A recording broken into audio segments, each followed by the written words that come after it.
republic for which it stands, one nation, under God, indivisible, with liberty and justice for all.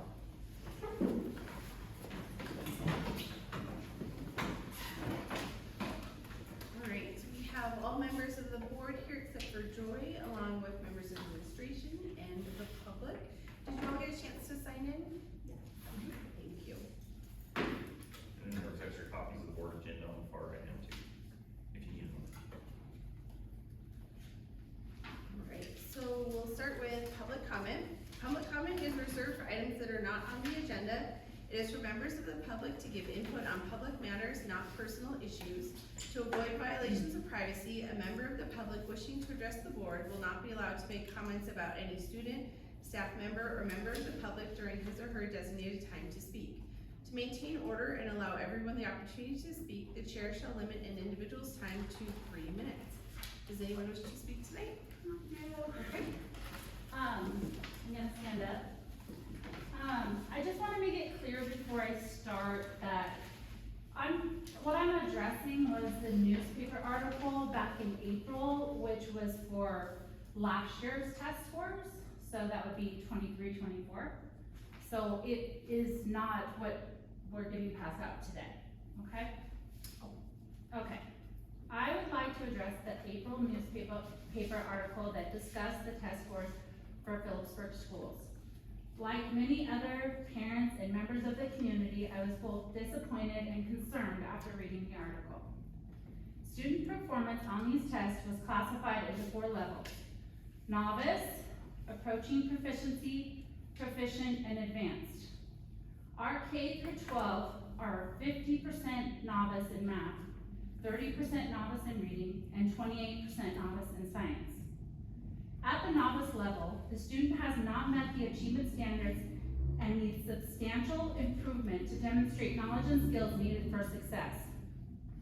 After reading the article, I went to the OPI website and discovered that only 16% of our K through 12 students are proficient in math, 36% proficient in reading, and 22% proficient in science. I also discovered that these proficiency numbers have been declining the last few years. In fact, math proficiency dropped from 36% to just 16% in the last 2 years. Our district falls well below the state average in all 3 areas. Another deeply concerning statistic I came across is that only 25% of students are considered college or career ready after attending Phillipsburg schools. I am here tonight to ask, what is the plan for improvement right now? Regardless of the tests being used, regardless of the current state of the building or staffing, what is the district's plan to raise student proficiency? How will our kids get the instructional hours they need to succeed? Will the district implement or enforce a homework policy? How are we going to close the gap between the grades students are receiving and the grade level at which they are performing? These questions deserve a clear answer or answers for the sake of our children and the future of our school. Thank you for your time and attention. And then I also have graphs, so to add to the pile. This one, just what I found on the OK website, it just shows clearly the decline in the last few years. So I thought that was relevant. And then here's a couple others. So I do have a couple of things to pass out too. So there you go. Thank you. Yep, thank you. So the board will take under advisement your concerns and we'll be in touch. Thank you. Does anyone else wish to speak? All right, thank you. Oh, Go ahead. Yeah. You go ahead. I just kind of had a question because I know that there were just a couple parents that had some questions that we just respectfully wanted answers to, and we requested a parent meeting, and that wasn't, that was declined, and then we were told that we would be on the agenda, and then we're not. So I was just kind of confused about that, and I kind of wanted to bring that up because the last that I was informed was that we would be on the agenda with some of our questions. And then, we saw the agenda and we weren't, so I just kinda wanted to bring that to light a little bit and understand that a little better. Yeah, so Tom and I talked about it, and in order for us to be able to be prepared for your questions and to be able to confer with all the board members, I think Tom asked Holly to bring it to the public comment portion first, so that we can then take your concerns and make sure that we properly address it and give you all the information after that. But it gives us a chance to all be involved versus just Tom and not just me, so that we can all hear all of your concerns first, and then we can all address them together. That makes sense, I just didn't, there was no follow-up, I guess, with that, it was just, we were on the agenda, and then we weren't, so I just wasn't sure why I wasn't told, or why we weren't told, so that was just my question with that. Yeah, sorry, we should have sent you an email to let you know.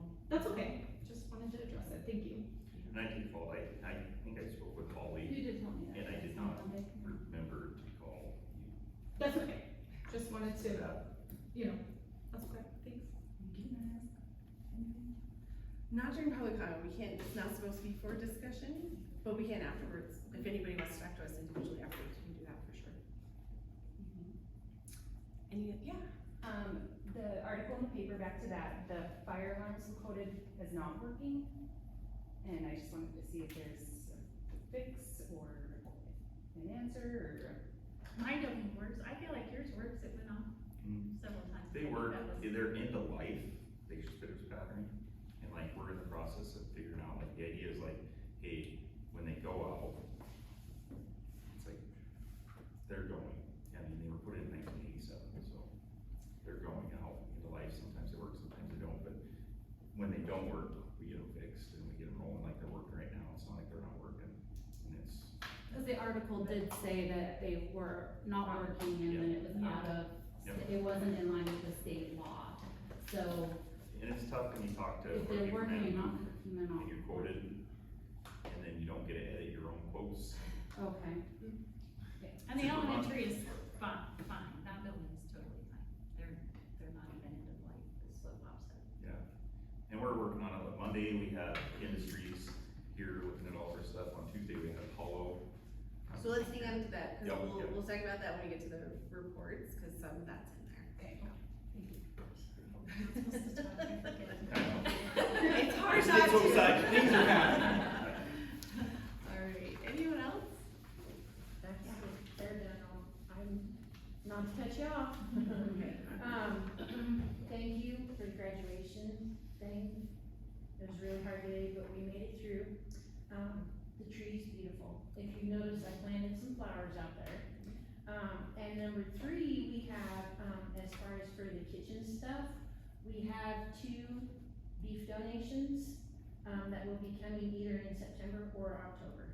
So that'll help with our kitchen budget, yay, and food. And we've been reworking the kitchen, so the floor is waxed, the cooler looks brand new, and we have a few other little things to tweak out, but we'll be up and ready to go.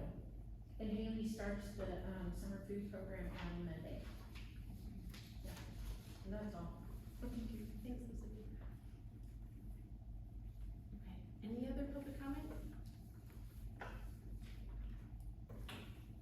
Alright, next item on the agenda is the approving the minutes from our last meeting. I move to approve the meeting minutes, May 13th, 2025. Any comments or questions? Alright, all those in favor? Aye. Any opposed? Alright, motion passes. Next item on the agenda is the elementary principal report. Does anybody have any, we'll start with board and then we can ask you We're guys. gonna talk about things during the reports. I was like, public comment, I have to go to the board. Thanks for coming. Thank you for letting us know.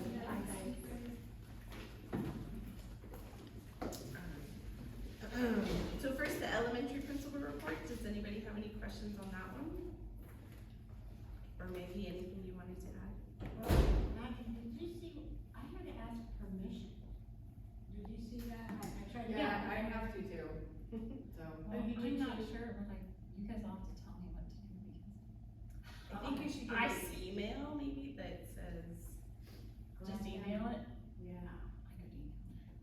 Were you able to see mine? Yeah, yours we did.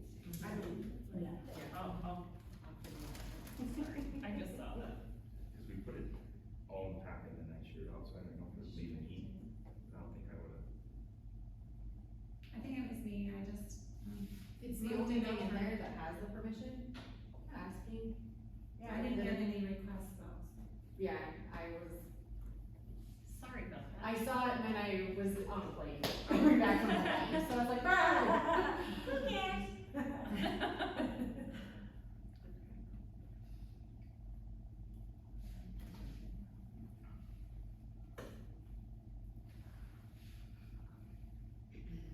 Does the board have any questions on the report?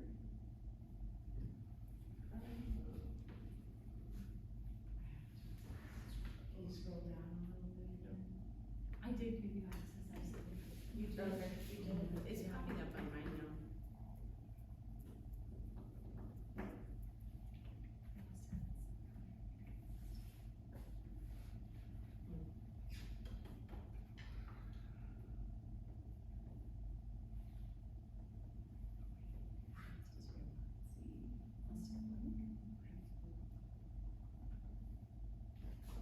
I got it, yeah, okay, it's working now. So these are the five corners.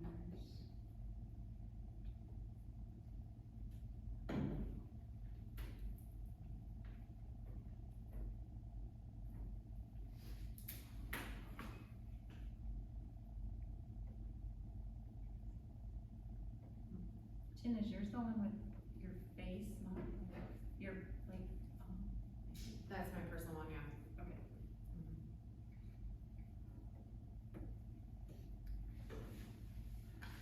A couple of things I just wanted to point out, we had all the field trips on here listed, and I want to thank the PTO for helping fund those. And then we got the retirement letter from, or resignation from Ms. Tommy, so I wanted to thank her for all of her years and service to our kids at the school, we'll miss her next year.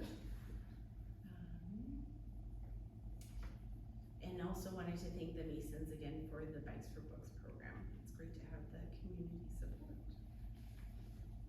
Yeah, that's really good. Did you guys have any questions or anything you see? Okay. Alright, the superintendent report.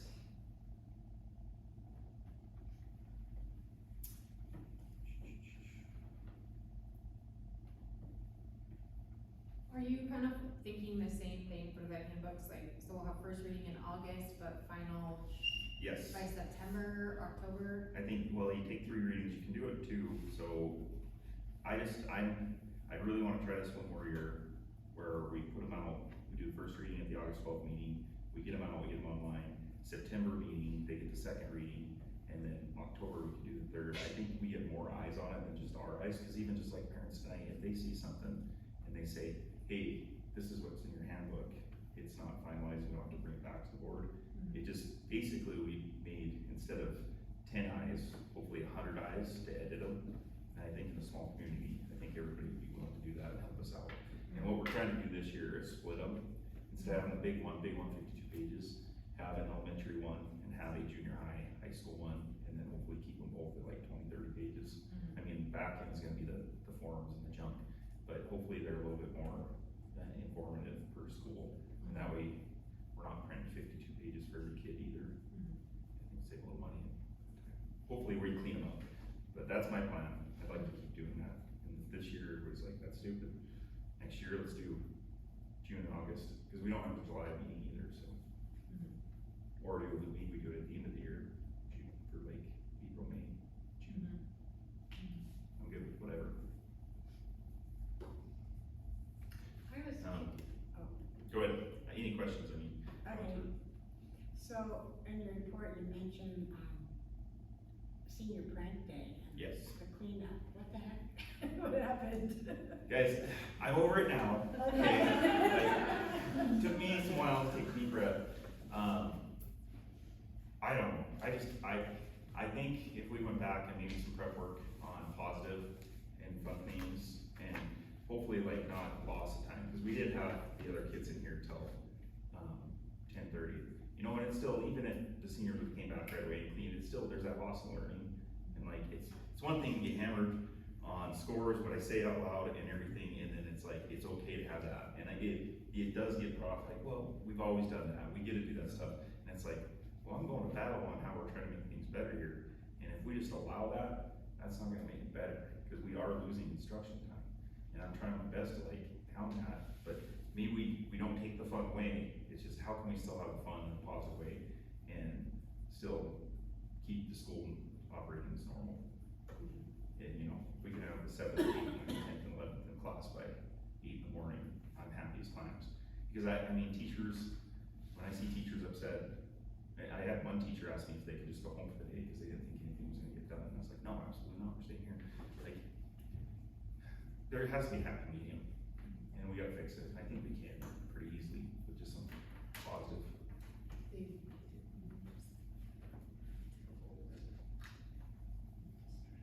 Somehow we need to change the perception the kids have of being able to come in and trash the school. Well, that's not common, that's the first time I've ever seen that like that. Like, I've been, you know, had a lot of senior pranks and none of them were that extreme. But it's happened before, right? But not, you say not to the extreme, but it's happened before. Yeah. Oh, I think that they did like taped up their keyboards or hidden stuff in the ceiling, but I don't think they've ever done, as far as I remember, anything was extreme. Cause Tom called me to come in and see it, and I was like, oh my gosh, does this happen? No, every that's year? not. Yeah, and I think, I hear all of that, and I think that's like, we can't, like, not destructive, like, it's over. I think a really good point to focus on is like, how do we shift from something that is taking instructional time and upsetting staff members to something that's, right, positive and like, culture, like, prospector Titan building. Like, I think, you know, focusing on that is something that's important, and I think dissecting this instance specifically, like, there's a lot of things that we could say, shoulda, woulda, coulda, right? I think the point is like, maybe there's finding like a senior breakfast opportunity that they do, and then maybe they can go, you know, do something else, or. Change the number on the G. Yeah, right, so I think that that's a very like valid point of like, how can we channel this energy into something that's maybe a little bit more, positive, right? Yeah. That's the hopes, cause I mean, even when I called Duncan, I was like, I was pretty ticked off, everybody knows that. He was kinda like, oh, really, you know, let's prank this, what happens, and then, you know, I think he came up to, and he was like, yeah, I get it, I mean, he's seen the teachers' faces, I mean, and it goes back and forth. I had one parent tell a teacher, a male teacher, hey, this isn't that big of a deal, you need to calm down, and the male teacher returned fire, like, this is my place of work, and I'm a professional, and if this happened in your place of work, you'd get upset too, it's not okay. And I know when I asked the students, I said, you know, when we go on campuses, would we do this at UM or MSU next year? It was absolutely not. It's like, well, then why do we go to our school? Like, we should all care about the school to where we don't do anything that could hurt it. And they didn't hurt it, but it's just like, if we let things go when it does happen, then we're gonna have an issue. And I know I talked to another parent who said, even like homecoming with the TP and stuff, like kids jump in the back of trucks and go and everything, and it's Right. like, what happens when we have a truck roll over and somebody die? And then all of a sudden it's like, okay, when did we see the warning signs and not say something about it? Like, you know, even spraying kids with water, I talked to a parent, and he's like, you know, I'm not too happy about my son getting sprayed with water, and I'm like, I get it, like, it's shaping up to go the wrong direction, so how do we re-look at this and do it so people are safe, kids are safe, property safe, and just still have that positive energy? Like, do we get one of those cars and smash it and have bonfire like a homecoming, and like get that energy out there? And then if the prank day, I don't know what we do, guys, I'm looking for. Well, I think, Like- I wanna be like, knowing that class and obviously having a personal investment in it, I know that none of those kids were malicious. I know that it was 18-year-olds who have been that way since kindergarten, where they feed off of each other. They had access to the school, and it escalated as it does numerous times before with that class. I mean, I know that it wasn't malicious. I think the focus, and I would agree, is like, how can we channel it into something that's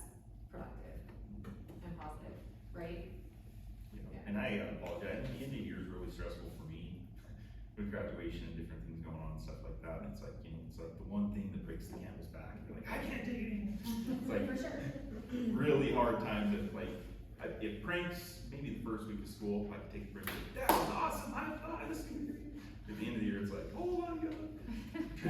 I mean, I think there's a lot of things that we could go back and probably say like, hey, these are things that we can change, right? Like.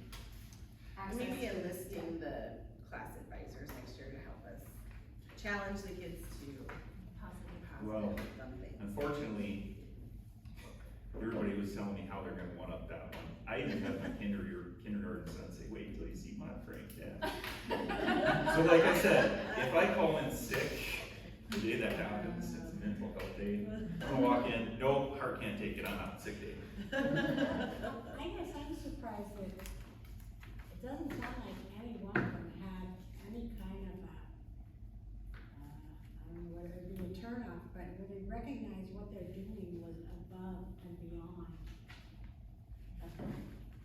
I mean, really, you would hope somebody would have, like, said, because we shouldn't do that, or whatever. Well, that could be said about humans and groups doing all sorts of things, right? Like, unfortunately, that's human nature.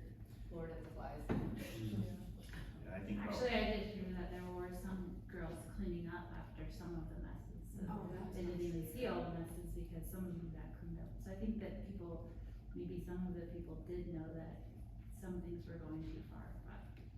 My daughter's class did it, and then one student had a full blown panic attack and emailed staff at 5 o'clock in the morning. Which did not go over well. So, what you, I mean, Definitely refocus.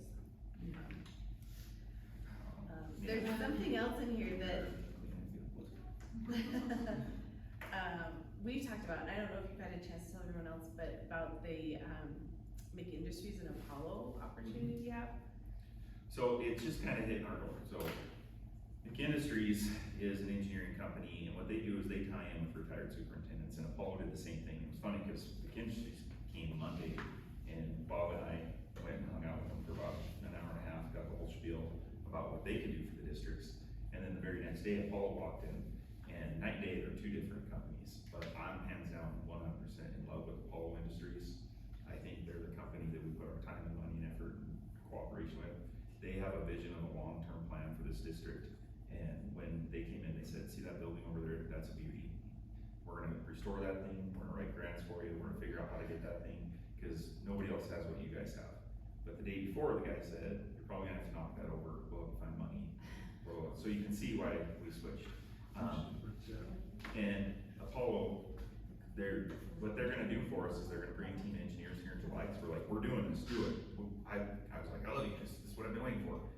And so they're like, we're gonna come in, a bunch of engineers, we're gonna go through your schools, we're gonna go through crawl spaces, crawl in the basements, go through it up and down, and we're gonna make a list of FIMs. And if you have, say, 20 FIMs, these are like things that need to get done in the next 8 to 10 years from, and then they said, well, what do you guys want done? And I said, fire alarms with Bob. We're like, we want our fire alarms, and we want our lights, guys. If we can switch over to LED lights and then save the money, and then all that stuff, the money's going back into the curriculum and the different things, we know what we gotta do. We can start winning here, but it's gonna take a plan, and they're even like, you know, it's not gonna happen by fall or next year, this is gonna be slow play, and it's gonna take time, but we're gonna start with those engineers coming in, get that list of FIMs, they're gonna come in and talk to you guys. The superintendent they hired was an, ex-naval, captain, he was in the Navy for 20 years, and when he got out, then somebody made him become a superintendent, and they said, well, you know facilities, you can run a ship, you can run a school. And apparently the school he ran in Washington was like the oldest school in Washington, and he ended up suing the state for $28 million and helping renovate that school. And he's like, I'm gonna write your grants for you, that's why I'm here. He's like, with this fire alarm, that's what we're through, we'll get that in, if that's what you guys want, I'll get a fire and safety grant, and we'll get these things cranked out and get you guys going on the fire alarms. And then it's just, what do we start checking off next? Is it the lights, is it the boilers, is it the foundation, is it the brickwork at the elementary school? Is it the windows, like do we have to do different windows over there to keep the heat energy, and not let heat in or out, better air conditioning? They had a whole list, and it went on and on and on, they're great, we're gonna keep with that relationship. So if we start hearing the name Apollo, and the coolest thing too is like, they're the ones that get the general contractors, not Bob and us. Like, they'll put out the bids, they do it all, and they just share the information with us. And then because they have a huge company, they're like, we will get electricians, cause we bet you here, you guys struggle to get electricians, and we're like, oh boy, like, their booking's like, well, if we call him in Washington, there's lots of people who wanna work and they'll be here. We're like, sweet. So, we got a plan, it's initial, from what we think it's gonna be a good relationship. You know, it's kinda like that honeymoon phase, you know, where conversations, nothing's been signed, but promising news for us. So that's those two groups in a nutshell, unless you guys have questions. It's amazing, yeah, for them to help write the grants and, yeah, the energy efficient, lighting, windows, they save a lot of money and help with other stuff. Yeah, cause as soon as we start flipping this to where we're making money, and then all of a sudden we're sitting at the end of the year, we're like, okay, we have $400,000, what do we wanna do with it? You know, new curriculums, new loggers, tech, whatever we got rolling, it just helps us start winning. And if we don't have the facilities, we can't teach the kids. We gotta put these next 8 to 10 years into our facilities, so that these facilities can last the next 50 years for the kids after this next couple generations. So we gotta focus on facilities, and that's the goal. To roll right into that, our E-rate just kind of finished up our 801 technologies that rewire our schools. They just finished yesterday with the elementary. If you look at that white box right there, you see the 2, they put 3 drops in every room. This room might have got 6 drops at double, but they did outstanding work. They did it in 2 weeks, went through all the ceilings, went through both tech rooms. I put a picture of our new tech room. If anybody was ever in there before, they would have seen a huge server tray right in the middle, blocking the entire room, and see how everything's hooked up in the corner now? Our internet is so much faster now. Like, internet's flying because it was just kind of pieced together before, and now it's all just clean and together. This company, they're also helping too, because like our pagers, he just quoted me today, and he said he can redo our pagers for $4,200 each, and all brand new pagers. Oh, And that's great. he thinks he can put, Yeah. well, here's the kicker. He thinks he can put a line in between the 2 schools, so I can talk to your school from here, or you can talk to my school from there. Oh. So if I did a fire drill or like on the intercom for a lockdown, it would be everywhere. So that there's things that are happening, and it's just been taking time to find the right people and right connections, and like that connection came from K-12 or our tech people. It's kind of falling together, and it's working out for the better. So that's our technology in a nutshell. Our enrollment, I'll hit some things as we go down. Our enrollment projectively is kind of going down at the high school level, 7th through 12th grade. We do have a couple kids that I know enrolled at Drummond, 1 extra other than the normal ones. And then we're getting some homeschool stuff going on where, you know, previously, old guy was talking about how parents homeschool kids, they give money. I don't know if parents heard that. I think there's money because there's not. They rejected that. You don't get money for homeschooling your students. Like the legislators pulled that. So I'm worried parents heard that. Sometimes might go through with it and think there's gonna be a paycheck at the end of the day. There's not. We do have just a couple went down, but we always gain a couple back, and the evens out around that 70 mark for high school. But as you see, like our numbers are our middle school, 7th and 8th grade. Our high school's low. Senior class will be 8 next year. Juniors 13, sophomores 11, freshmen 8. So our high schools, and where that affects is like sports teams, right? And playing kids up, different things like that. And that's just where we're gonna be for the next couple of years unless we get a bunch of kids move in. I kind of hate infrastructure with everything. We did, Charlie's here helping for the summer with some rebuilding of roofs and whatnot halftime. And Jordan and Jason, they're working on the rooms. That's why we're not down in the floor right now, because the rooms are pulled out for re-waxing floors. So all that stuff's coming together for fall. Instruction, our attendance from the last board meeting I went till May 30th because I didn't count the finals days of school. That's where we're sitting for attendance. It does go lower that last one because kids kind of do peter out and kind of go, and I don't know what it did to our senior. I did move our seniors to the 30th, even though they didn't get marked absent that week or anything, but I I just seen that now, I wonder if that would change our senior attendance. But yeah, that's where our attendance was for that month. We did a PD, kind of try to do more of a like positive motivator for the end of the year, like, hey, we're super excited for next year to talk about some ideas for next year, what's going on, and then did the handbook stuff. We broke into schools, separated the handbooks, started working on handbooks, and that's how we spent that day. We wrapped up our mask and our SBAC testing. I think we did pretty good in my eyes for what it is. Nobody loves masks. Even when I go to my superintendent meetings, like every superintendent's like, this is horrible. You're either a red, yellow, or green. What's that tell us? How can I make my school better if I'm red, green, or yellow? This is what the state's given us. We, as superintendents, and I say we, because when I go to those meetings, I kick back and say that there has to be a better way. This is the way we have it right now, and we're in it for next year or two. What they did do this year is they said we had to do 4 tests. Next year, they're saying we only gotta do 3, so that it's not 4, they'll just put 3 windows in, so. It is what it is. If I could take it away, maybe we could, but I can't. This is a state one that we're doing. And we're Did you learning guys as we go over it as a staff? We do, but the problem is we can only go over, beginning of the year, middle of the year, and then the end of the year. I mean, you didn't even get it till. I right did at go the end. around to my teachers with the end-of-year information. And for Yeah. me, Keltner did 7th and 8th grade, so Keltner was my teacher. So There's you no- had a meeting. It's like Keltner looking at your data, because he did both English and math. Next year, I have Keltner doing math, and I have Weaver doing English for next year, because I'm separating the schedule out a little bit. That's where we're sitting. SBAC, we did 5th and 8th grade, I'm sure they'll want that again next year for science.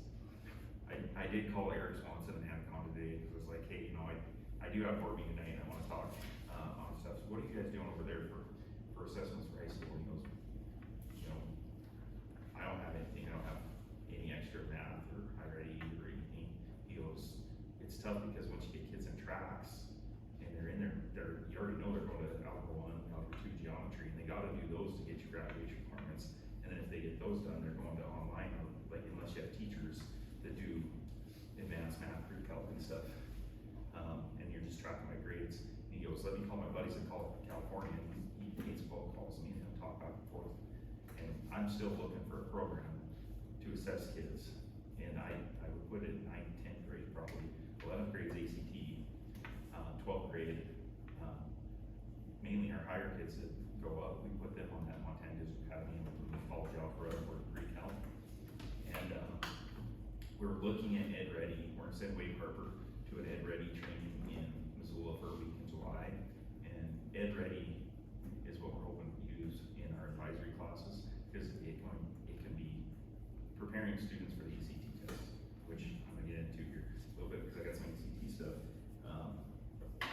Because it, basically, to make an analogy, you wouldn't just go to a state football game and say, okay, I'm ready to play, and then you lose, and everybody says, well, how much did you practice? Well, I didn't practice at all, I just showed up at the state game. That's what we're basically doing, and it's nobody's fault. It's just, now we know we need to practice for the ACT test, and we should start in 7th grade and start building these kids up. And if Ed Ready's a tool we can use to do that, and an advisory class is a tool to do that, that's what we can do.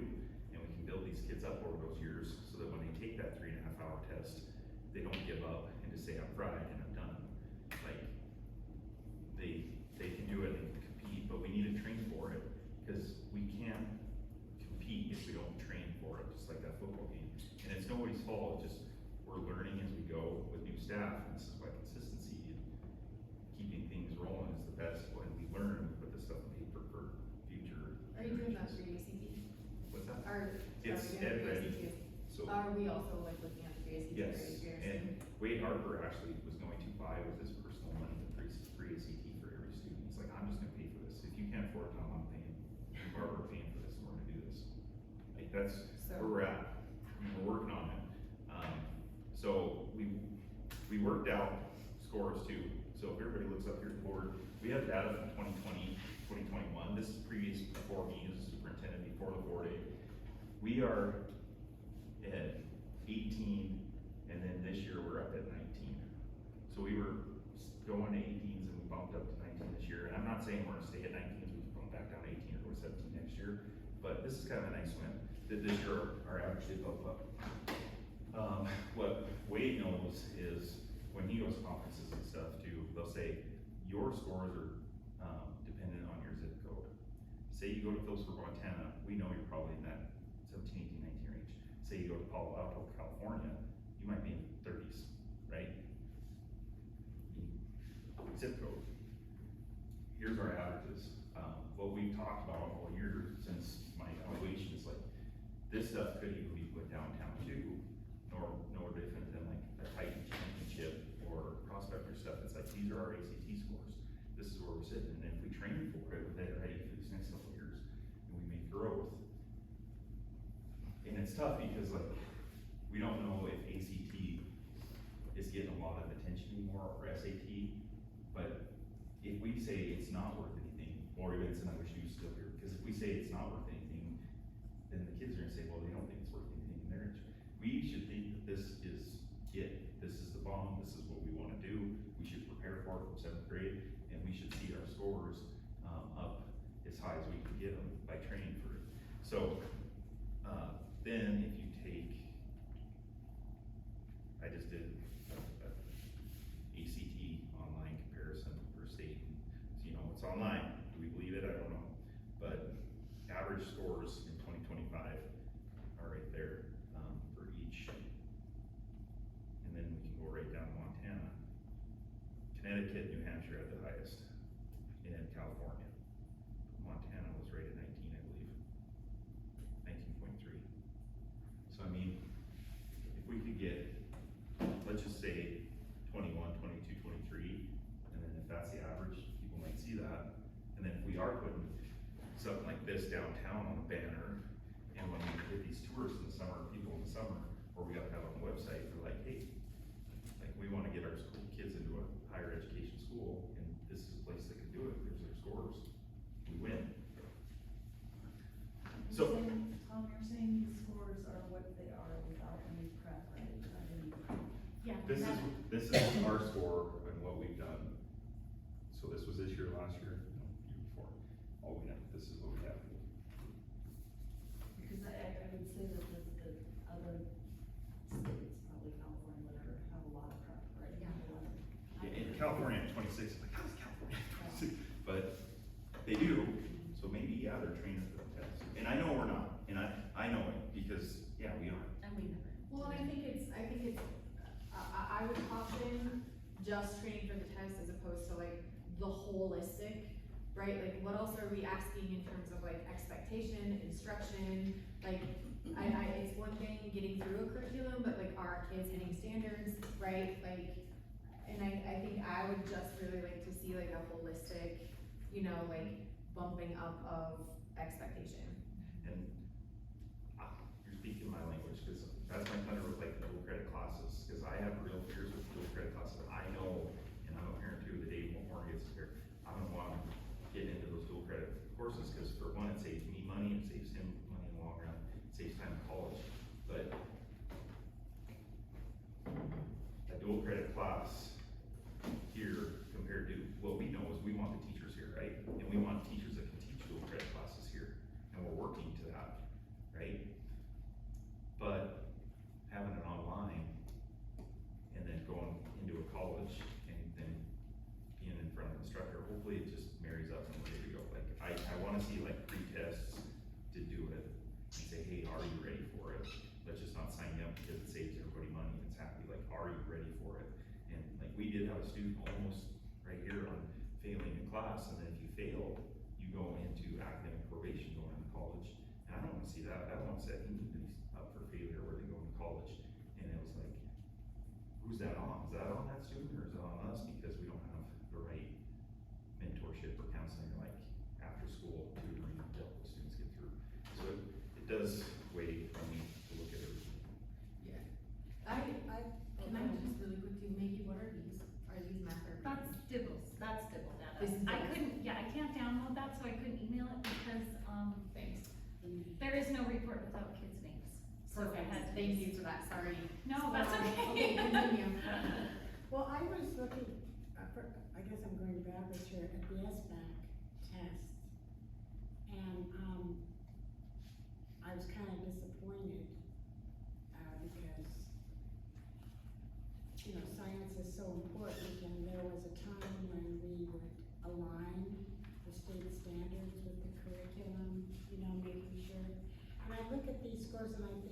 mediocre. We're just mediocre. Why? And then I went through all of, Maggie, cause you had it posted, I went through all of those. And again, that was my opinion, mediocre. You know, nothing was really good. And if you're mediocre, to get you above that is tough. I spent a lot of time today thinking about that, and I got online and I did some more reading, which, you know, maybe later we can talk about it, but I'm really not happy with these scores. And I don't mean that just to blame, you know, the teachers. You guys have worked your tails off, getting, you know, things going, all the different things you've done. And then that's the result. Even the results of all the other tests, Maggie, that you did from the, Math. yeah. I'm disappointed. So that's one thing about, this mediocrity is, the answer is not in a new curriculum. The answer is, you know, my question was, do all the teachers, senior and the new teachers, do they understand the state standards perfectly and know what those mean? A lot of the new teachers, you know, they're coming and they're trying to, you know, get their feet under them.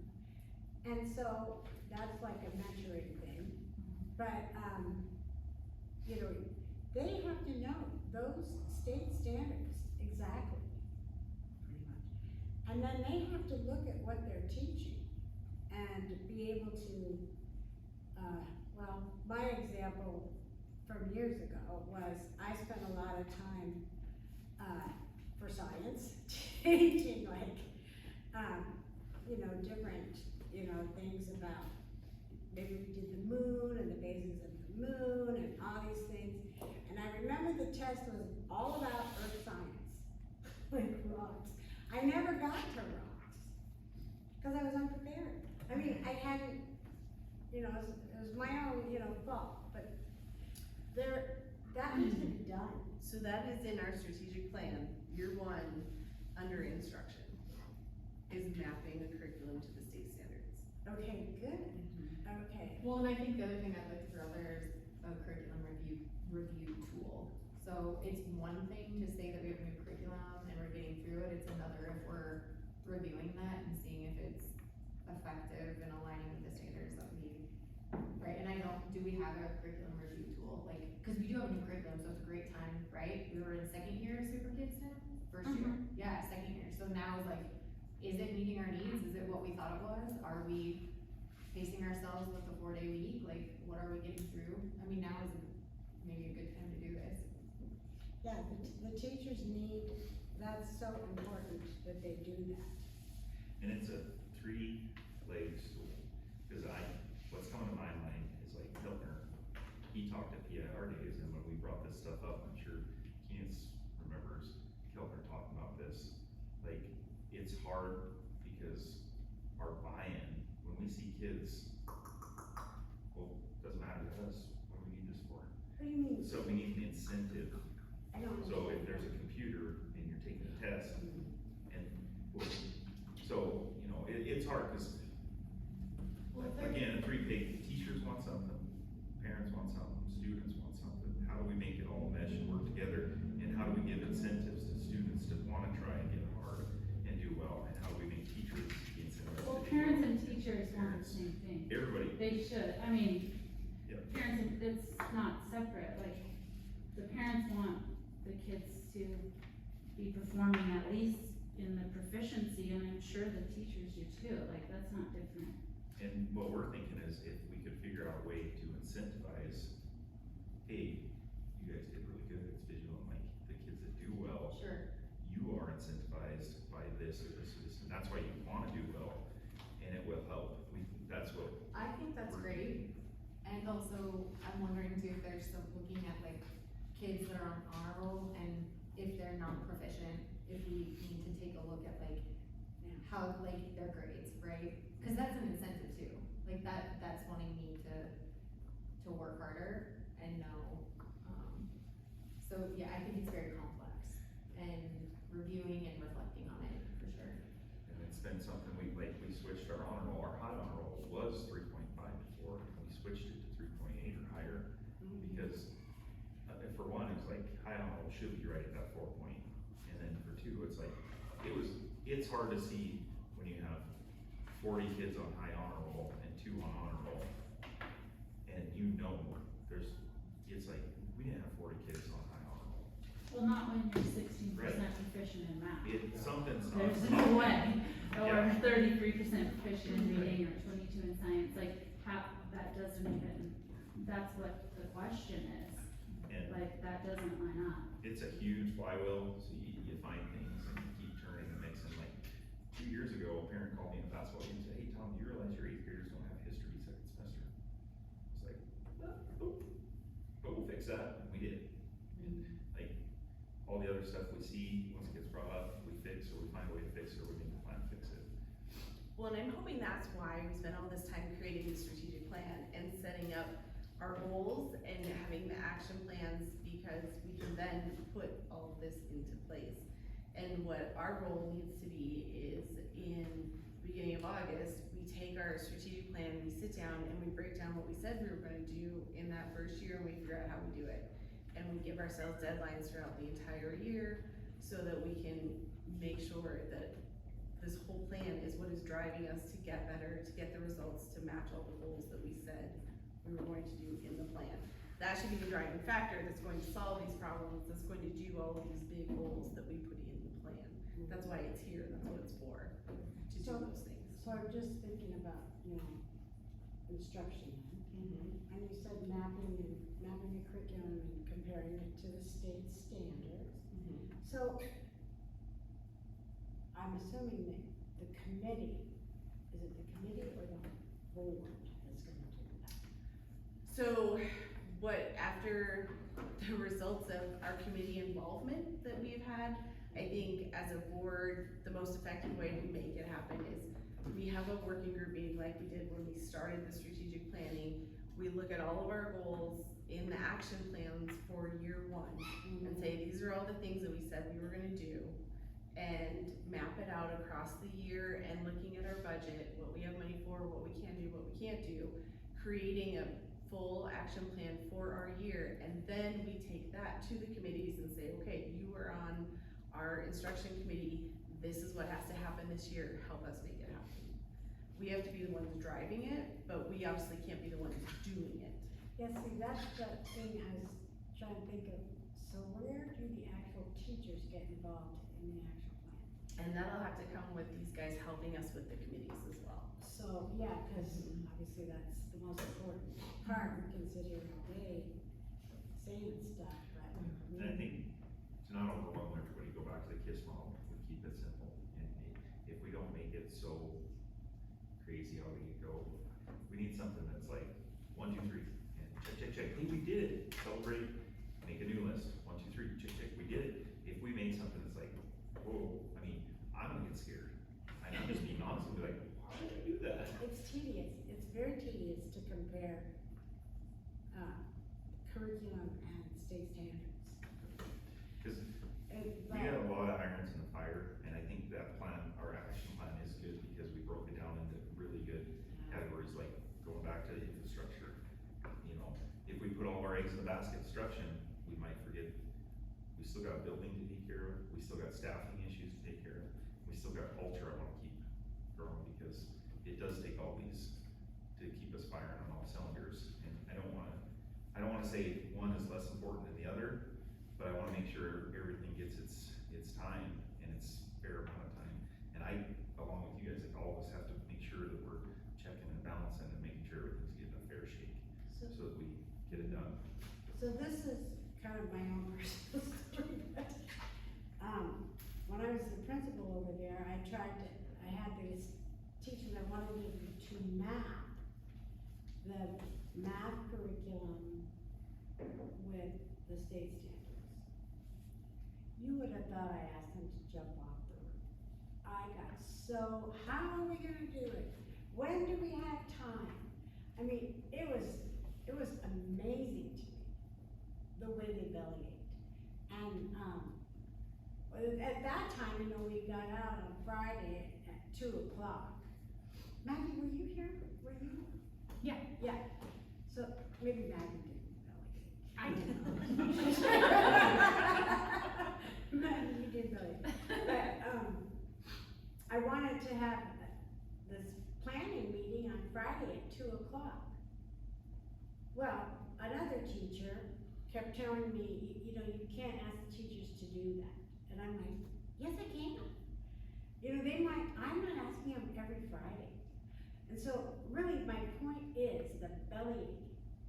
And how to, teachers, how to give you that inward something or other that you're gonna do this, because you know it's important. I think it ties back to the culture. Back to the culture. And that's what, like, so you guys can help spread, it's awesome you guys are here because you guys see this and like, this was built off that plan. If you look what the superintendent report and principal report, infrastructure, that's one thing we talk about. The next thing, construction, next three, staffing, and then culture was, there's four, right?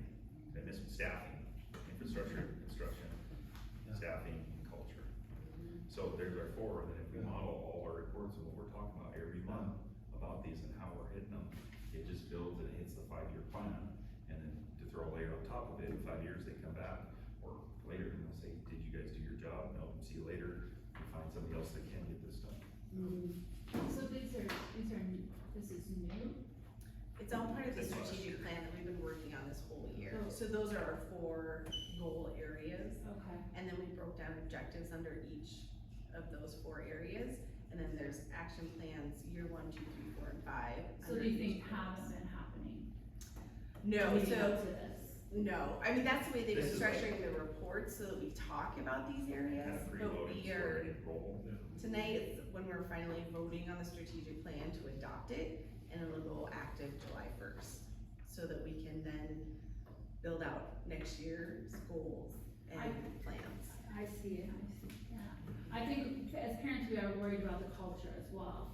We're worried that, you know, for our children, we're worried for the students, like, the culture that, is being created is, we feel like making the kids, you know, they don't have much homework, their proficiency isn't there, like, they're going to school 4 days a week, like, I thought when we were doing a 4-day week, I thought they had homework on Fridays or something.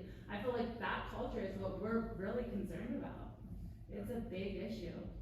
And we did open it up, so if any parents want to join any of the committees, anyone is welcome, so it's not just for us and for the staff. Anyone is welcome to join any of the committees. We put out the strategic plan also to get parent input and community input, so everybody's had a chance to look at what we want to do and make sure that it aligns with what they're feeling.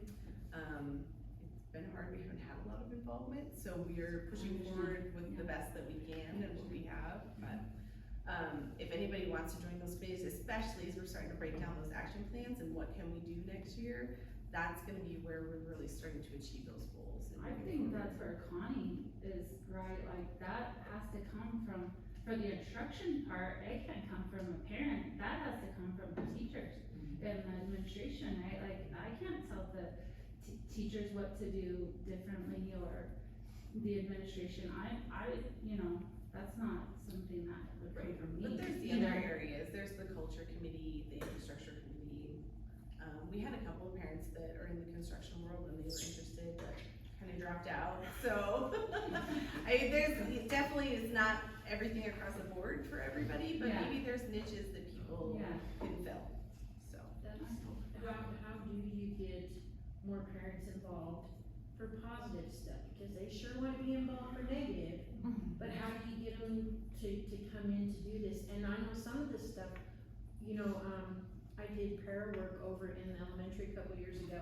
I had to go back to class with the kid, cause I was like, I have no idea how to show you how to do this the way that you're supposed to do it this way, cause I learned old school. You know, That's a huge problem, that's why Yeah. kids don't pull out of the classroom, because unfortunately, when they're getting pulled out, if they're, whoever they're going with doesn't know what they're doing, well, what are we doing, you know? Yeah, That's another big problem. yeah, that's, Yeah. how do you get parents more involved? You know, to be here, and like I say, a lot of them wanna come in, they wanna point out and finger point, but they're not here to try to help get to where we need to be, so cause it can't be all on the teachers, it can't be all on, you know, the board and everybody else. I think, in my opinion, parents have to take the initiative to move forward too. That's just my opinion. I'm a parent too, and, Yeah. you know, Well, I think there's, space there for parents' involvement and also what is the underlying, like, I hear you in terms of the negativity, but what's the underlying current in that and tapping into that, right? So like, I think that's concern and care about kids, and we want our schools, like, it is the hub of the community, and we shouldn't be mediocre, right? Like, we should have high expectations, it should be a place where people want to come and they feel a part of, and that's parents included, right? So I think that there's definitely opportunities to maybe ask more questions and approach people with curiosity and really get to the root of what's going on, right? What if you have PTO or, and booster club? The PTO has like 3 members right now. Yes. Wow, that really says something. I think the booster club is 1, maybe. It's me and, Yeah, 2.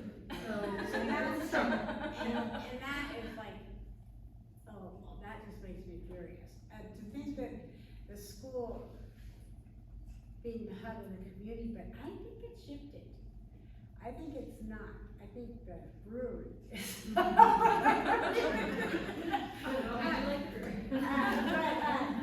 kind of a joke, but, Yeah. so, parents have, I don't know why, have lost that interest or something. But that's a great point, that I don't know why.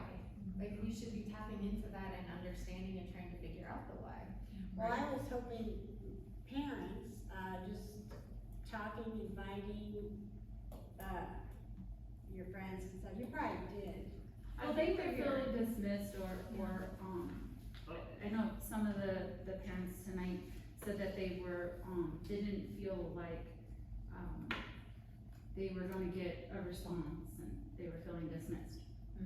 So that is part of understanding how the board works, because that's what happened. I mean, that's how it happens though, the public comment, what we did, and we listened to them, we're not even allowed to ask questions. Yeah. And so then they left, and I felt bad that they left, cause they're missing this, but, just understanding how a board works. And it doesn't seem logical to me that that is the structure. I think, speaking of which, I wanna hit 2 things that we should probably Okay. move on. Cause principal report, I wanna give credit, we had some amazing athletics again, we had a student break Class C track record, so shout out to Montana Fire, and then as an Olyquist as well as a state finisher, we had Grayson Snesh and Avery Rich go to state for tennis, so some attaboys where attaboys are due. We repainted, well, we moved the T back into a G and repainted it with our sophomores and juniors, we did highway cleanup, we did some fun things at the end of the year. Our seniors accumulated $112,000 worth of scholarships this year, like, we kicked butt. I forgot to put on the dual credit, we had a bunch of dual credit courses attained, like, more than we've had in a while. Again, I mean, we did have a bunch, but we're kinda getting back and learning how to get this stuff back up there, and we're doing a great job, so. To end on a good note, we are doing good things that are working, and we're getting our feet underneath us. Staffing, Shaylee Rose, kindergarten, Chase Davis is 5th grade, shout out to Tommy for 13 years of service. Mike Rose did not sign his contract for basketball, cause he's gonna have a back surgery, totally understandable. Sounds like Brian Ward's gonna put in an app and apply, and then we gotta do an interview. Looking for substitutes, activity bus drivers, you know, as of right now, we're fully staffed, first time since I've been here, right? I don't think we're missing anybody, so. You know, it might have been groggy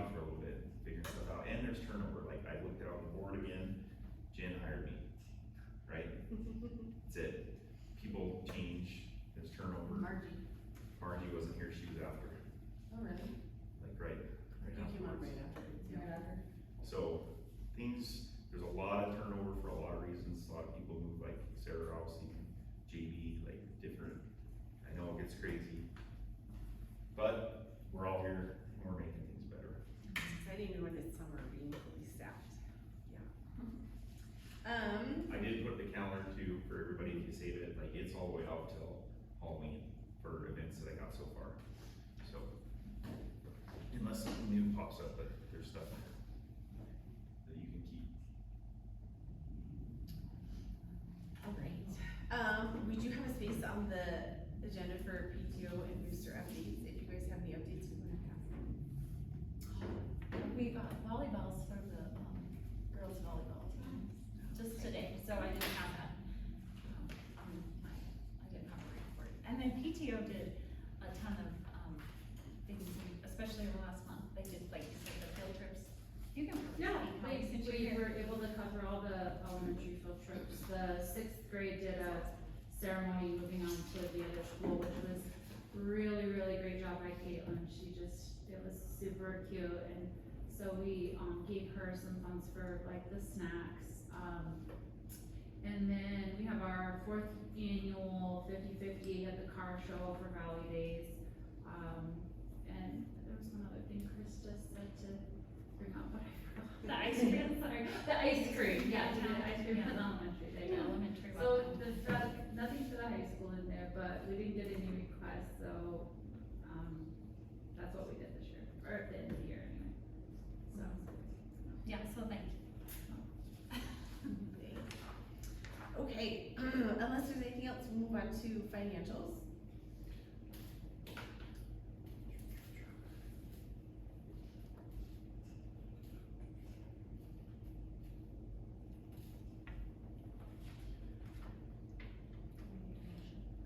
Do you need to? I guess if they have any questions. I was gonna plug the letters. What?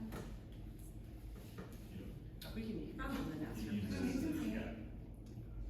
The Board of Trustees of Wilkesburg School District Number 1 moves to approve payroll warrants 63827 through 63883, direct deposit 84108 through 84157, claims 41718 through 41756, and claims ACH 99993, and 2025 end of the year claims and payroll items listed on the June 30th, 2025 claims payroll list. CBA Watch. Okay, do we have a second? I second. Any comments or questions?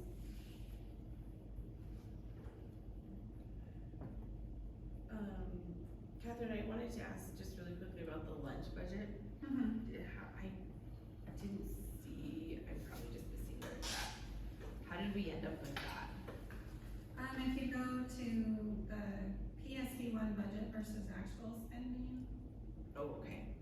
and then also at the bottom of the clerk report, June 2025. Oh, there it is, I okay, have like a little notation about it, okay. and what we're planning on doing. Would you like me to read it, or? Sure. Okay, so I'm just reading from the. As noted on the PSC one budget versus actual spending report, the 212 food fund remains in deficit. This negative balance cannot be reported in the TFS, which is the trustee financial summary that I do before we do the budget in August.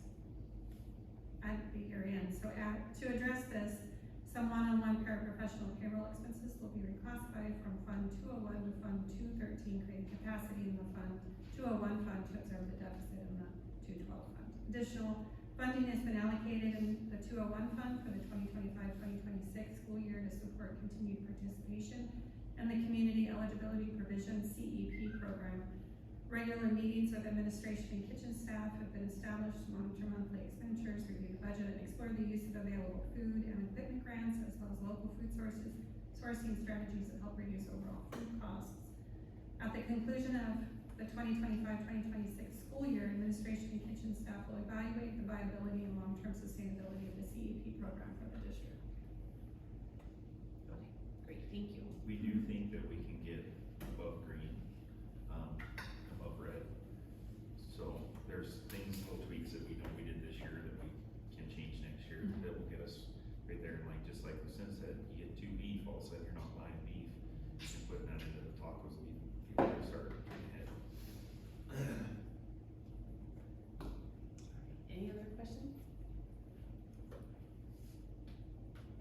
those in favor? Aye. Any opposed? Okay.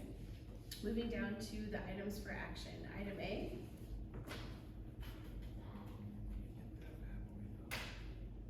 Okay. My recommendation is that the board accepts to ratify the CBA for the 2025-2026 school year between the district and the United Teachers Association of Phillipsburg. Keenan hasn't got to see it yet, but it did come from the lawyer, and we all agreed upon everything, so it should be 100% locked, ready to roll, need your signature. Except for the only question is, I can't get a hold of Mia. She made a sick leave thing, because we added sick leave language and to make a bank, and it's like a huge document. I'm thinking it should be in here. I don't know why it's separate, or if we attach it as an appendix. let's see if she, yeah, I wonder if she meant it to be an appendix because it is so long. Yeah, it would be a longer.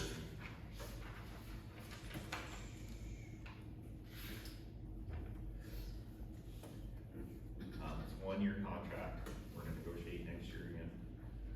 With the way the STARS Act worked, there was so much money allotted this year, and then next year, probably some more, so. I thought the negotiations went really well. I was really happy with how we work together as a district and me and our teachers. It's nice having Mia, shout out to Mia for her help. Just another factor of everything that just works with.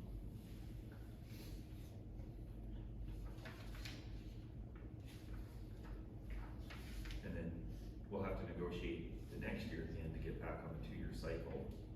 And then if we could get on a 2-year cycle and have a year off, that'd be like the first year I never was part of the negotiations. And like,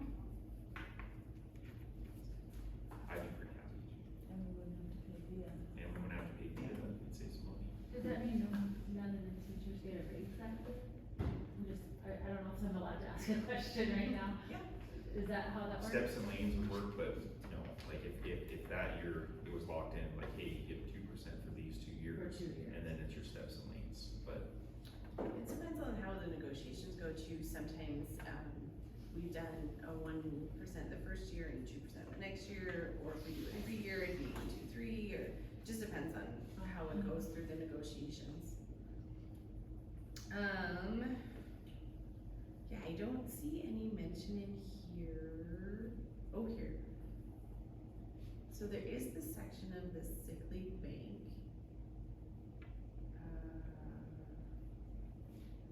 Bank will be administered by the clerk.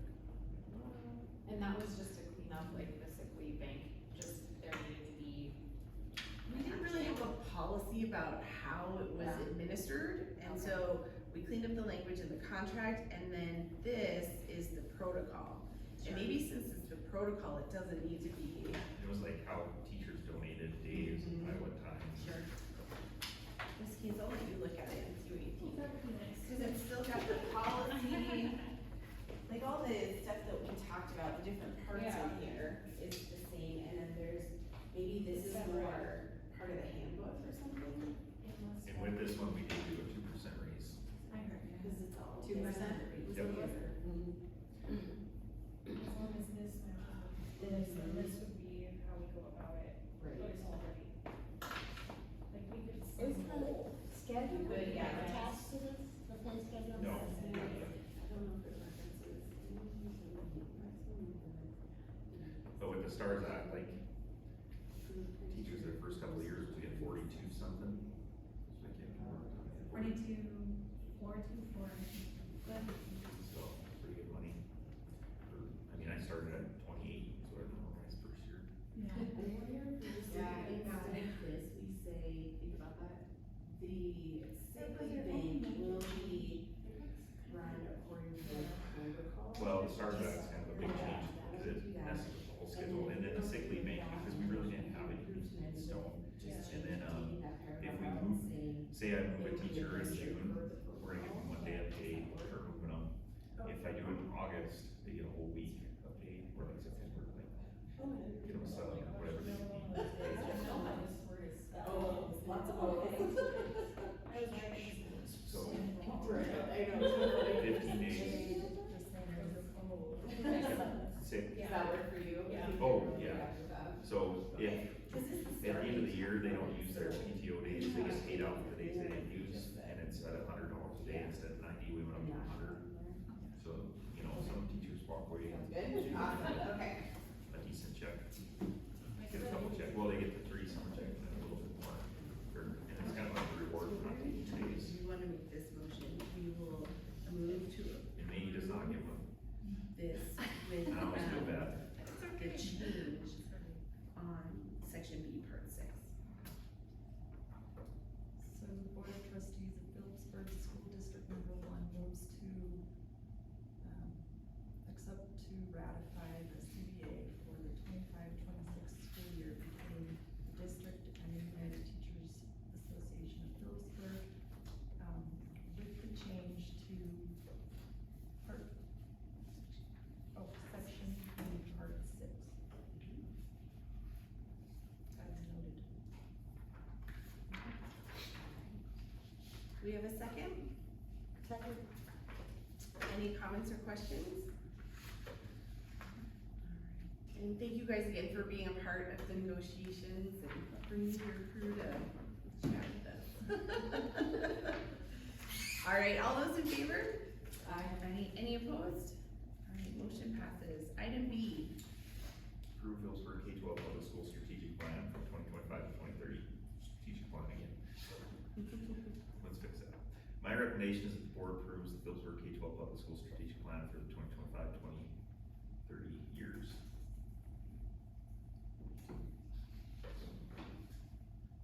So moved. Do we have a second? Yeah, I second. All right, any comments or questions? I know when we had Bea here for negotiations, we kind of asked her, and we had her look over it too with this. Her comments to us were, keep it simple. Again, she said a lot of districts go crazy and they get really big and then they get too hard, and then everybody's fighting with everybody about things not getting done. Her 2 cents were, keep it tame, keep it simple, and you guys will be fine. And I think we did that, I think we did a pretty good job.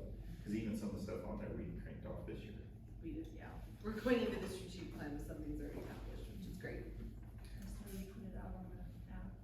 Yep. Did anybody comment on it? Anybody reply? I got one email. We don't get I read much. it, yeah. I know parents that read it. That's I good to didn't, I know. didn't comment, but I did read it. Yeah. Maybe it gets open and lots of people read it, it's just under one, I don't know. Couple, 6 or 8. Well, I think maybe that's something too, like, are we gonna look at it as a continued living document of like, right, just because we Yes. approve it, there's going to be opportunities to like shift or change or add to or take away. The last part of it is all about the annual review process, Yeah. the plan revision procedures, and our communication plan. And I think just being like, really communicating that to the community might be beneficial, and maybe that could reach people that, hey, you have an opportunity to be a part of this, I don't know. Would you, I mean, like knowing that it's not like set in stone, that this is something that like, feedback is very much appreciated from not only parents but also staff. It would be really great to put that out there. The approval process is formal, but there's opportunity to. Yeah. Especially with it being a 5-year. Sure. All right, any other comments or questions? All right, all those in favor? Aye. Any opposed? All right, motion passes. Item C. Approve purchase of, MTSBA annual dues, my recommendation, the board approves the purchase of the MTSBA annual dues. And that's like policies and lawyer, like we can call them and get quick 5-minute talks about policy, like if something happened, we can call and say, hey, is this, how do we respond? And usually it's pretty free, but they also give updates and they give newsletters that are sent to admin and clerks and board members. They're just like a helpful resource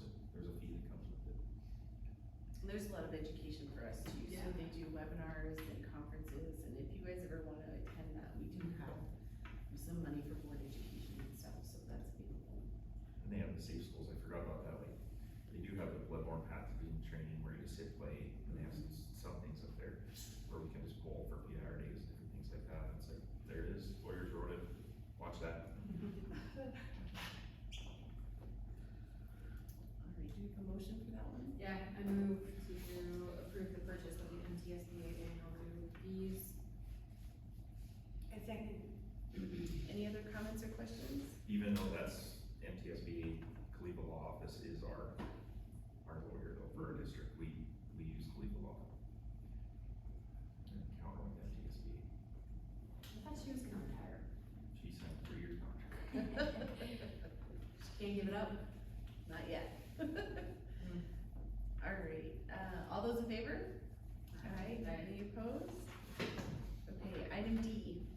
Offer contract to long-term substitute teacher, some narrative with this, Mr. Novak will be slated to continue his 3rd year in our district. He's an outstanding addition to our Phillipsburg team. He's always willing to help out and is like the Swiss Army knife as needed throughout the district over the past 3 years.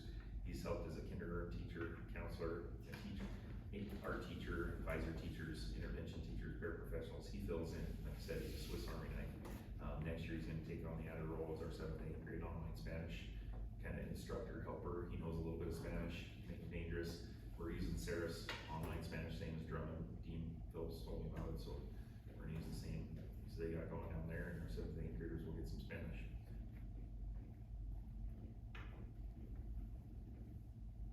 So my recommendation is board offers a long-term substitute teaching contract to Mr.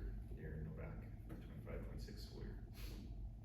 Or I guess it won't be a teacher contract, I'm taking that off.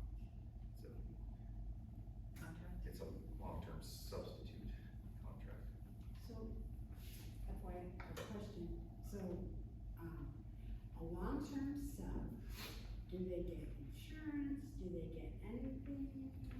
They get offered, but some people don't take it. Yeah, okay.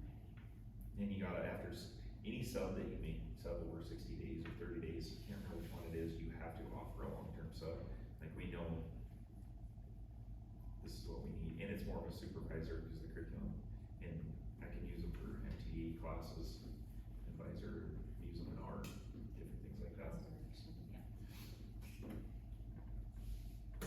The Board of Trustees of Phillipsburg School District #1 moves to offer a long-term substitute contract to Mr. Darren Novak for the 25-26 school year. Any other comments or questions? Okay, all those in favor? Aye. Any opposed? Alright, item E. Offer contract to elementary secretary / interventionist. Meredith, Ms. Morales has been serving the district for the last 3 years. She has worked as a long-term substitute in both 5th grade and kindergarten classrooms. Last year, she served as the kindergarten teacher on an emergency license. What I'm recommending is that we offer a classified contract to be a 6-hour elementary secretary, and then in the afternoon, an interventionist. There's a little bit of like future planning here. We were told that there was gonna be 22 in the elementary or in the kindergarten class. If you go over 20, you need a pair in there for an hour and a half for everyone to go over, so that'd be 3 hours. When we had Roundup, we didn't have that many. We had 13, 15. I think 15, yeah, but Steele wasn't there, so 14 are there, but So 15 are enrolled, and then we'll see who trickles in over the summer. But the plan was to be ready for this so that we are following the rules of the state and have somebody to be in there as an interventionist. It'd be a classified position.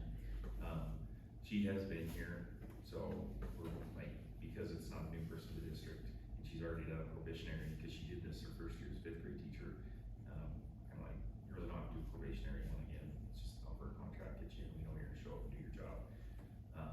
This was kinda saying, Miss Tommy,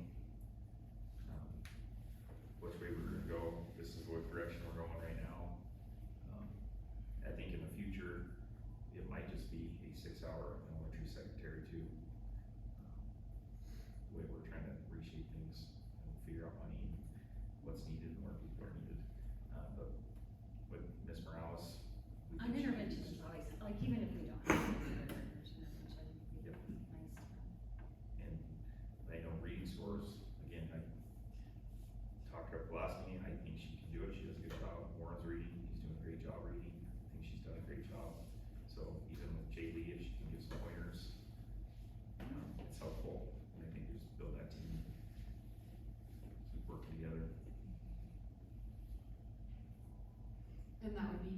that would be in the afternoon. What's that? That would be in the afternoon. Yeah, from like 3:45. Well, yeah, I mean, she's gotta do the lunches, and then part of that job is taking care of the lunch counts, putting the information in. It's in the state every day, I go actually eat and all that, she has, that's her Yeah, main just, big thing is lunch, yeah, okay. and then answering phones. There might be a infinite campus. Yeah, 6 hours enough. Yeah, it was always a part-time job before Tommy came to the school, and, I mean, I did this exact job when I very first came back to work. I was the secretary from 8 to noon, and then I did intervention and art in the afternoon. So, yeah, I think it's more than, I think there's actually less responsibility now because technology helps out than when I was in there, and there's, like, different things that are no longer even things that I have to do when I did it, so I think it can be done, yeah.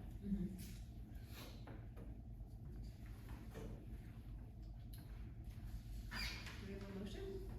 The Board of Trustees, Phillipsburg School District number 1 moves to, offer a classified contract to Ms. Brandy Morales for an elementary secretary interventionist position for the 25-26 school year. Second. Any other comments or questions? Who seconded? I did Connie. Okay, thank you.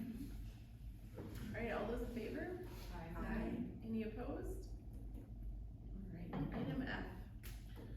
Contract summer food program cook, so Miss Tommy was also our summer food cook.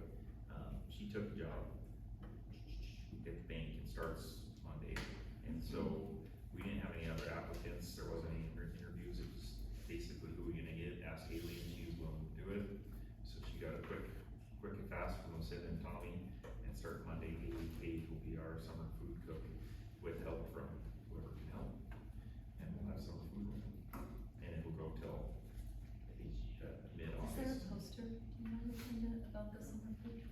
I don't know. Maybe, right off. yeah, Maybe put something on the app too. yeah, so it that's starts what I Monday. would like to, yeah, let everybody know. that it's- Yeah, I think it is online. Okay. Alright, I move to offer a contract to Haley Page. Thank you, Haley, for doing this, it's important, for the summer food program, so. I second. Any comments or questions? Alright, all those in favor? Any opposed? Alright, item G. Update board policy number 3630 students. This one's the cell phones and other electronic equipment. This one we worked on before. Last year we changed it to where students could have cell phones only at lunchtime, but not in the cafeteria. They had to keep the cell phones out of the cafeteria. That was the update we did. It went from this guy to this is the new language. I'll just get there. Guys, I am pretty passionate about figuring out our cell phones after this year. I know we were in the fall, we talked about it in the fall, and things happen for you. What I don't like is cell phones. I think what I seen was even like in a locker, it's an issue. So what I wanna do with this is cell phones are not allowed K through 12 during the instructional day. And how we're gonna do that is we're gonna have lock boxes in the main hall where students that bring them in, we'll put them in the lock box, and that's where they'll stay till the end of the day. And then if they come late, they're tardy, there's another lock box that Ms. Shannon has when they sign in, they'll put them in that lock box. And if they're tardy, I'm even thinking we don't come back till 4 to try to help curb some of the tardies who've got tardy issues. Like, hey, you came late, you're getting this back late, to hopefully help marry that up, if that works. But the policy change is, there's no phones K through 12 from during the instructional day, unless approved by the district, because there's gonna be things, when we have our homecoming, like, the students go out, put it on, like, hey, we need to get some pictures, and I'm like, hey, Ella, tell them, I want you to get your phone, and you're gonna take pictures on the delegate to this, so we can put them on our website. Like, there's gonna be instances where there's phones, but then it's not put on the teachers either, another burden. It's just, they're gone. And then the sophomores, juniors, and seniors are the ones that usually get a leave for lunch. And I think if they leave them in their cars, and then at lunch, if they get in their car and they leave, and they're checking messages and they're the older kids, I really don't care at that point, cause it's in their car, it's off campus. If it does lead into the school, I mean, there's policy where they can still get suspended and whatever. But what I've seen this year, where we had the case of the student messaging the student at home, and then we had the lockdown, like, it wouldn't matter if it was in the classroom, because you could go to the bathroom and do that same thing. It could have happened if we said, oh, they were put away, you can bring burner phones, like, unless we have control of them, that stuff's gonna happen every day. The other thing that I really didn't like is, when I went to investigate any kind of disciplinary issues, students already had sent a mass text to all their friends, and they all had the same story before I even talked to the first kid.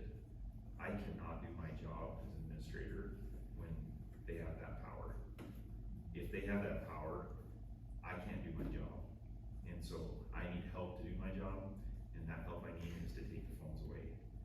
And I know everybody's on board, most people, because they're dangerous. I think the cell phone's just as dangerous as an AR-16. I say that all the time. Like, cell phones, we know, cause kids to commit suicide.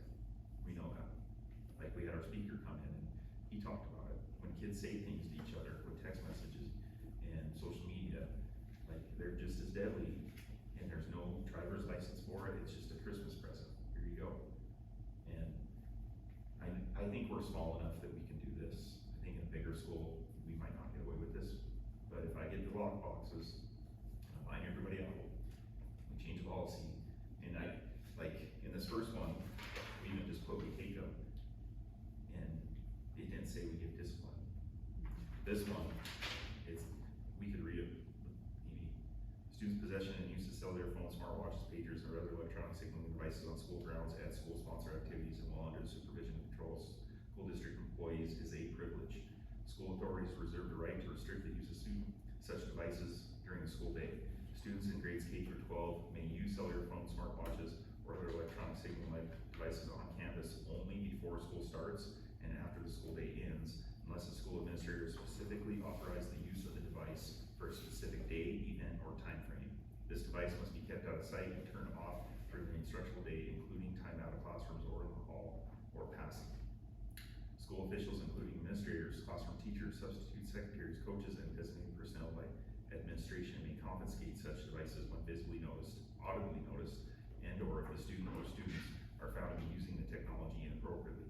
Confiscated devices will only be returned to the parent after 4 p.m. on the day of confiscation, and the student will receive disciplinary action. Repeat unauthorized use of such devices will result in progressive disciplinary action. At no time will any student operate a cell phone or other electronic device with video camera capabilities in the locker room, cafeteria, bathroom, school bus, or car, or other location where such operation may violate the privacy or rights of another student. Furthermore, students in grades K through 12 are not permitted to use cellular phones, smartwatches, pagers, or other electronic signaling devices on school grounds at school-sponsored activities like field trips, and while under the supervision and control of the school district employees at any time during the instructional day. So that includes sports teams too? No, I think trying to do that, Instructional day. just like the instructional day, the field trips. Yeah, okay. And this is what the governor asked at the beginning of the school Yeah. last year, and we decided we didn't wanna go that far, we were gonna try not to, with our flexibility, see what would work, but we ran into a lot of issues of kids still being on their phones in the classrooms, during classroom time, policies not being followed. So, I think we have to at this point. And I think this, like, I'm not saying it's one of the reasons, but I think it could help with instruction too, because like, kids are very hard to catch on phones or smartwatches and different things like that. And if we're paying attention to instruction, I think we'll be locked in. So it's the idea, just like in conceptual is you walk in, drop it in the lockbox, In front of Shannon's office, there's a deal lockbox. and someone will be watching to make sure that they do. Cameras, time, the doors are ordered, by end of summer, there's gonna be another door there, and then those doors shut too during the instructional day, and those phones are outside that whole area of those kids. If I could get everything built in time before school starts. Sure. So just making sure that they're And I did this on volleyball lesson I coached, and for sure had kids with like burner phones dropping them into the, box, so I thought I had collected their cell phone, and in fact, I did not, and so it was then where I had to like prove that it was their actual phone, and then turn it in to the box. I think that, like, we're small enough, like, there's a key of our high school being smaller, like, we send them in waves, like, okay, Sure, okay. 7th and 8th graders go first, you have one box, 9th through 12th, you get the next box, we put them in. That's managed when they get handed back out, that's handed back out by staff members, so there's no. And it'll have to be like myself, Shannon, over here, I mean, you guys really don't have to worry about it, you'll get a lockbox just in case you guys get them and lock them up. I use the safe when I take them and give them to parents, Yeah. but we'll have to have a couple staff members trained, cause I'm not always around either. And I think, I'm pretty sure Kelvin Turner is the NTA Dean of Student 7th period, so like that's a great responsibility for him to have as well. Shannon and some others. And again, there's gonna be, it's not gonna work awesome, so next year we're probably gonna say, hey, we're gonna tweak this here, For sure. make it better, but I think this is a good step, getting them out, and when they get caught, I was saying out of school suspension for the first, and it's like, no, in-school suspension, cause it comes with the detention, it keeps them here, we can make sure they're not going home to ride a motorbike, or much, it's like, you're here, you're gonna do the work, and get it done, and then, you know, I don't know, if somebody gets up to like 10 days, maybe remember you guys go, is this something we expect? Like, they're clearly not following our policy or care about our policy, maybe they can try it somewhere else. I like tracking my kids on Life 360 when they're on field trips, so, cause then I know exactly when to pull it in, so. And check out, what if we bought smaller lock boxes and they get a tape on it, but they go in that lock box, cause you put them in there, there's a carrying thing, and you carry them. And like, at that point, it would be teacher's responsibility, but it's in a lock box, and then that way, if they do come back later, or whatever, they're not coming in here, I don't know, it's gonna be something we have to learn, Yeah. but We also don't think it should be teachers' responsibility to constantly be telling kids Yeah. to not be get on off the their cell phone, phone. yeah. That's not your job, I mean, that shouldn't be your Part job. of it, That it sucks. can be a lot. Yeah, you're not a babysitter. I just think we need to very strongly communicate it across the community before school starts next year. Make sure parents are all aware and exactly what the plan is, how it's gonna function, how it's gonna operate, so they can prepare their kids for it and whatever policies they make at home with their family, just so everybody knows it really, really well. I told all the kids, the last guy over here, this was gonna happen out in groups, and I know they probably didn't tell parents, but I got on, I was like, guys, just know, like, this is what I wanna do, and they know that, like, my motto with them is, well, it's my job to keep you safe, keep people safe, and I think they're on it, they're like, we get it, there's gonna be burner phones, burner catch, there's gonna be things, they're kids. Catch up with them, catching up with us. And The game. to the teachers too, like the same thing, it's like all of us, like, it should be, nobody should see us with a phone. Unless it's like the E3 app thing and the emergency went off, there's our phone. Like, realistically, we shouldn't, like, even me, I try to go hide in the closet or hide in my office on the phone, and I try not to walk up and down the hall on the phone if I can.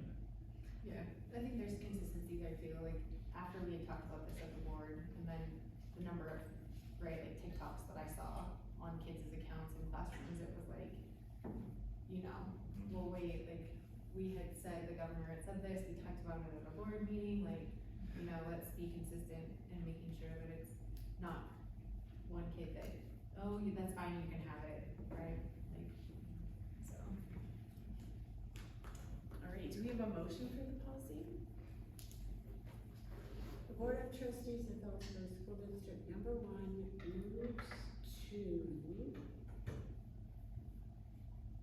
accept the new language that cell phones and other electronic devices for grades K-12 will not be allowed without administration approval during the normal instructional days. Any other comments or questions? That might be the strictest policy in the state that I've heard of. Cause I've been asking around and they've been saying, well, we put them in their lockers, and that's where they gotta go. Yeah, I mean, that's what we had said forever, yeah, right? So, What about What about watches? Or That's what I, anything like that? smartwatches, It's included. cause then notifications and what kills us is, like, it's, I've done it a few times for like parents, kids, different people. It's, cell phones are fun, they're fun, smartwatches are fun, but they need to be, I thought we could teach kids how to use them, right? I don't think we're there yet. Well, they're designed to be addictive, so that's what happens. Alright, all those in favor? Aye. Any opposed? Alright, item H. So we need to accept out-of-district agreements, but we gotta do our closed session. This is, I just looked at what we did last year, even though this is here, we're gonna have to jump to a vote to go to closed session, we'll talk about who they are, and then come back. And accept. You go. Thanks, Bye, guys. thanks, guys. That Thanks for is- coming. Yeah, thank you. And I was just thinking of going off this.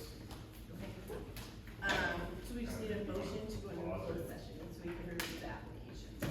I move to go to the closed session to review the out-of-district student application for 25-26. I second. All those in favor? Aye. Alright. I guess I got them here. I'm thinking. These nuts hurt. I'll remember that next time, guys, sorry.